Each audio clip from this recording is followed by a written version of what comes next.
Many times I tell students that you have to commit yourself to something you really like and have enough nerve to stand behind it. There's no need to pretend anything. There's no need to pretend that you like Mozart opera or Mozart's music if you really don't. There's no need to pretend anything about anything in your whole life. You love what you love, and you make what you really love. And if you don't love making it and don't love what you're doing, then don't make it.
It's kind of nice feeling making these little porcelain tea bowls because they're easy to do and there's not much effort. They're quick.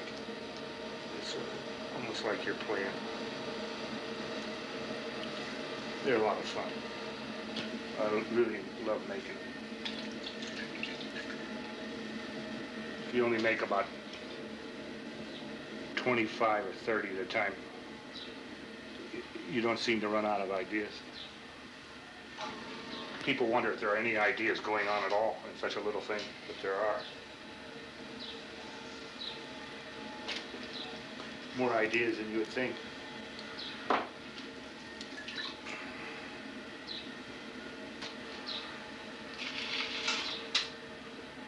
It's a nice little rhythm and routine. It's you know, once you get it rolling, it's sort of pretty easy to do.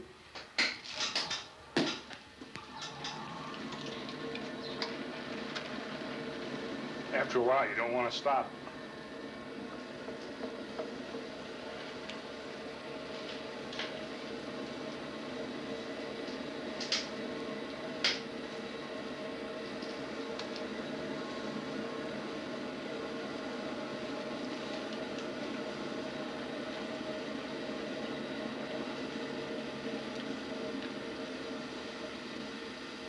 So just let these little pots go where they want.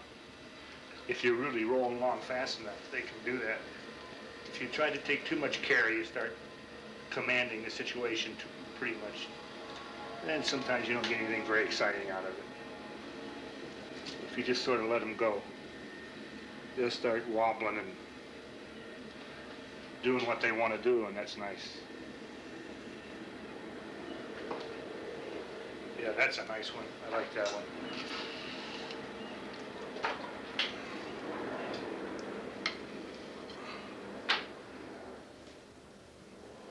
The thing that I would like to see in all my pots, and I use this word that Bernard Leach used to use, is nonchalance. And I think the clay must have that nonchalance about it, where somebody will say, "Why did you do that?" And you say, I really don't know, but I did it. So that's what I have to rely on.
First off, this lid has to be trimmed good and flat so when you put it down it doesn't roll. And you want it to sit down in there deep enough that it doesn't come out, and you want it to sit loose enough that it's not hard to get off and on. And the lugs, these lugs have to be the same size as the handle that goes in through there. So the hole, actually there's a hole in those handles, and they should be the same size as these lugs. And then this shouldn't be too big because you don't want it to dominate. And you know, when this handle's going over, you don't want this to look like it's taking up too much space. This spout, I think, sticks out a bit too much. But I kind of like the shape of this one. And the whole idea is to keep the parts small and keep it a pot and not let the parts get too big and too important. So it's sort of playing down all the parts so that the teapot is really a pot, not so much a teapot.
Maybe I haven't learned how to play enough.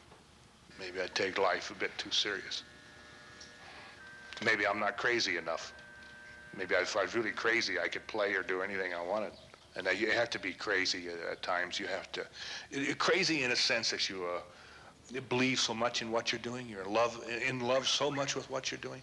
And what you're doing is so important, more important than anything else going on in the world. And the reason this is valuable is because then you put everything you have into it. And you stay with it, and you will stay with it to all the crazy hours. And everything else can go to hell. And family can get hungry, and other people can be waiting for you, and you don't care, and you're just not responsible to anybody except yourself when you're into this. And there's a certain amount of craziness because you're just so self-centered with your ego.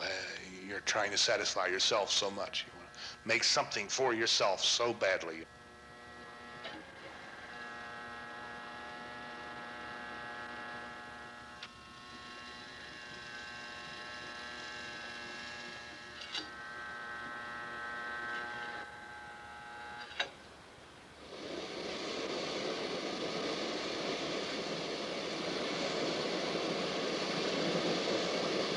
Levin's almost over. Just about time to shut it off.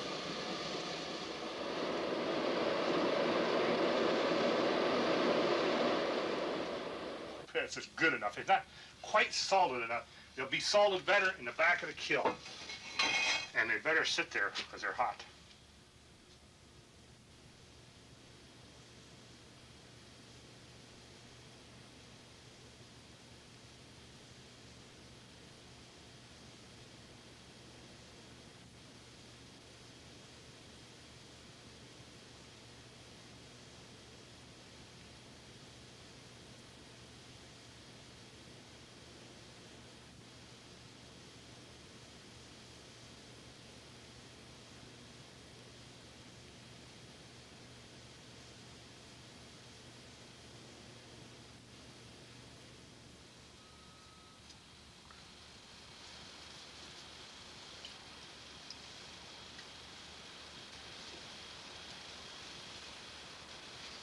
Okay.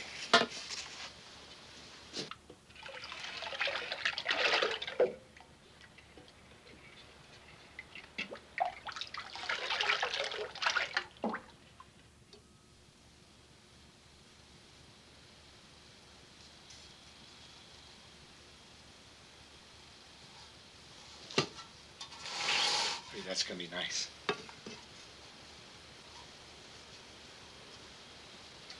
little splash there is nice. Good. I like that.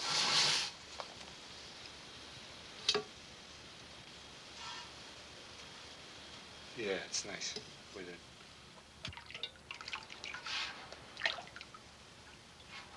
I just don't want my pots to become tomorrow's knickknacks. And when I make a pot that I think is getting that weak or frivolous or useless, I shy away from it. I'm embarrassed. And I would prefer it not become tomorrow's knickknacks. Something that somebody says, well, let's move the Ferguson plate. We've looked at it for a year now. Let's move the Ferguson plate. Let's put the such and such plate up, or let's do this. I'd hate that. You know, I'd rather have pots that people can live with and can stand them, or break them, or even use them up. I'd rather they be used up, destroyed, swept away, than to have somebody put them in a closet.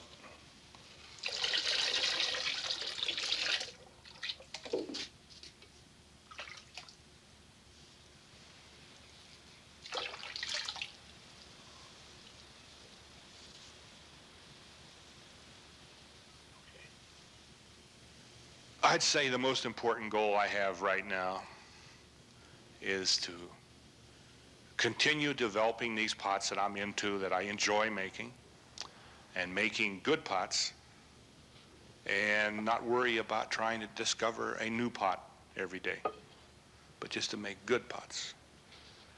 And my goal would be to have these, it seems simple, I'm sure, to most people, but my goal is to make these pots and use these simple glazes that I have lined up for myself, and have all of them working. and to be able to pull out a kill load of wear. And it's everything that I wanted when I put it in.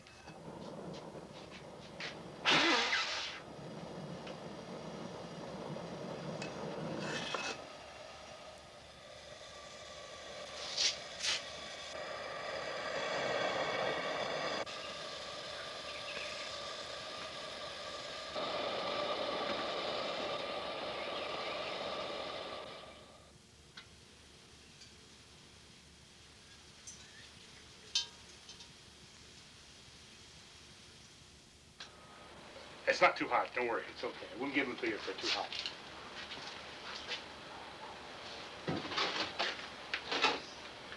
Wood ash glaze is not bad. You see that?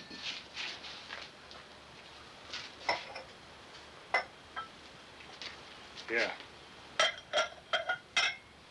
Wood ash is not bad.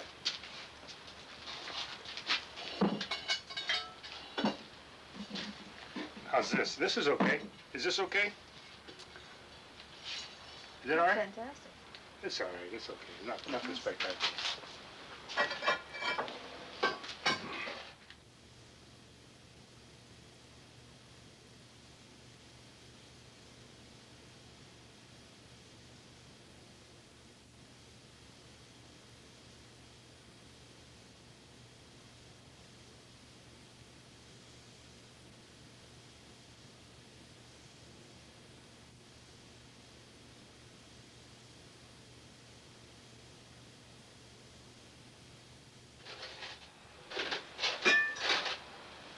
Tomato red didn't fail. Look, it didn't fail this time.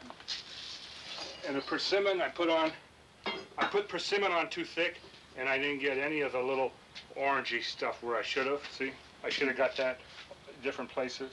And the glaze is a little bit pitted. It's pocked. It's cratered and didn't heal. It's not such a. Better drop that glaze. Ah, they'll love that little pot, huh? Somebody will love that little thing. I know.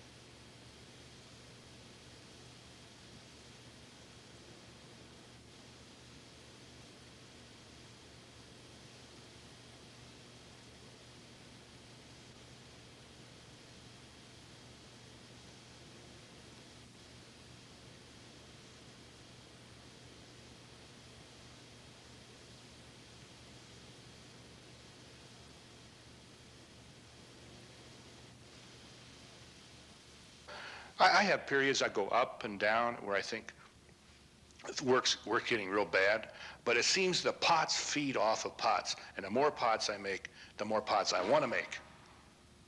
And so I have to have a certain kind of rhythm of making pots.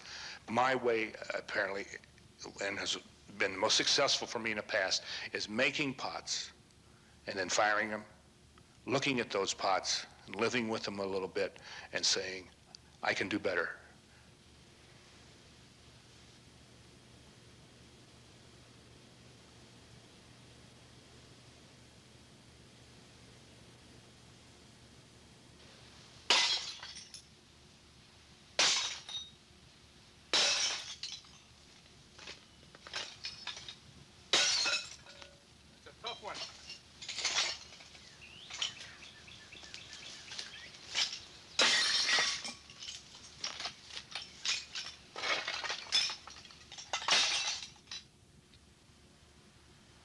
The reason we bought a place in Wyoming in 1965 was we love the Rocky Mountains. We came to Kansas City. We happened to arrive on a very hot, muggy day. And we didn't own anything, and I was 36 years old and had 3 children. I owned almost no furniture. I had a kiln and a car and a few kitchen appliances, and that's it. And we decided we should get something somewhere that we own. So we just decided we had to have something in the Rocky Mountains where it's clean, fresh mountain air and all that business. It seems like I almost make different pots there in Wyoming. I make looser. I make a pot with more gesture to it, and this gets into the subject of the wheel, because in Wyoming I have a kick wheel, and the wheel just can't go all that fast all the time, and so you get the clay centered, and the wheel slows down, and it allows you to have a little slower and easier sort of dialogue with the pot and the clay, and has more gesture to it, more feeling, more sort of nonchalance.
That's gonna be fine. It's going fine.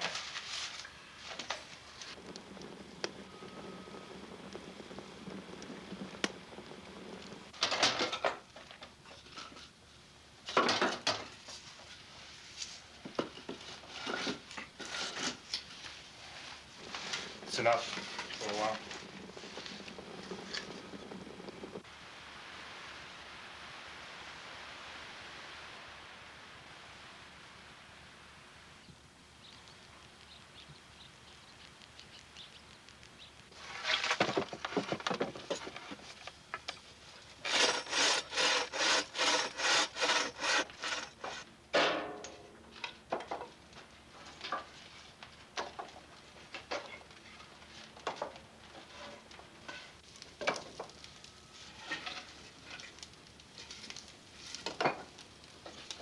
I hate to say this is a formula, but I talk to students about, and even think with myself, about 3 aspects of their work and 3 points that they should think about. First one is a necessity. If they don't have a necessity to do something, then they're in the wrong business. They should be almost obsessed. There's a necessity to want to do something with their hands, to make something. And this is not the necessity to survive and make money, but it's this other necessity which is even more important. Then the second one is they must realize their limitations, not only with their materials and what they're working with, but their own limitations. Are they the kind of person that can get by with giving less than all that they have? Must they work real hard? Have they learned yet that they have to struggle? That not everybody who makes it is just sort of like, it has an easy gift. You know, even such things as writing an English term paper, sometimes they have to be just really worked hard on. They don't flow easily for everybody. And so you have to really work hard on that. And the same thing with pottery. Maybe you have to give more than you really want to give. It'd be nice to be everything, to have facility, to have brilliance and have everything. But you have to recognize your limitations and know who you are, and then you work from that. And the last thing is the space. Space has to do with not just like having the physical space around you and having people get away from you, but space means that you have your head together and you know what you want to do, what you should be doing. You're not doing it to please somebody. You're not making a pot just for a show, and you're not making something to just please a friend. You know what you're all about, and you're going to proceed to do it. And if you want any dialogue or discussion about it, that'll come later. But you know what you want to do, and that is your space. And that's the kind of person that is content with himself, in a sense. Not content to the point he doesn't do anything, but he knows who he is. He has found himself, which sounds like a cliche, but if you have your space and you have this limitation and this necessity, then you're ready to really do it.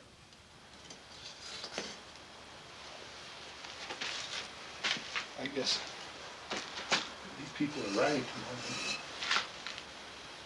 Can't believe it. 11's almost flat right there.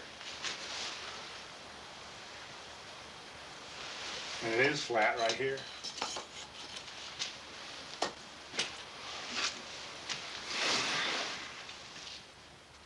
I like that bowl.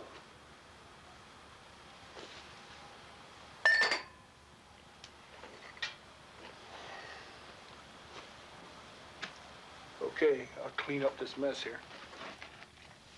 Look at that red. Isn't that marvelous? Oh, there's some nice bottles. Like I said, I like one of those little specks on them. I was hoping for that. Yeah, nice.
For the first time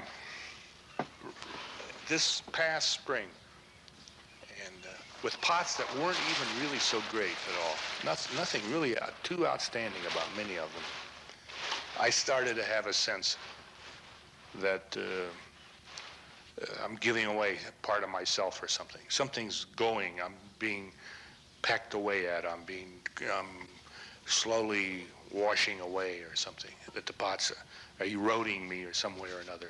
That all these pots that I've made, and and I just make a kill load of 75, 80 pots, and sometimes you pack them up while they're still warm and they're gone.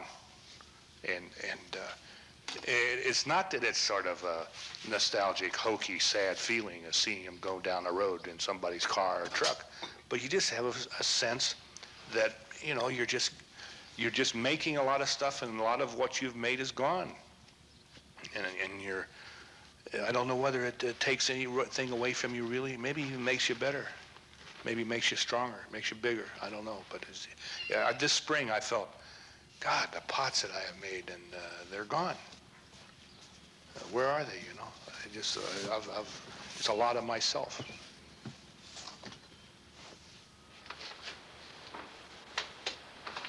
I started making pots in '56, maybe a little bit before. 55, we'll say. So I've been making pots 22 years.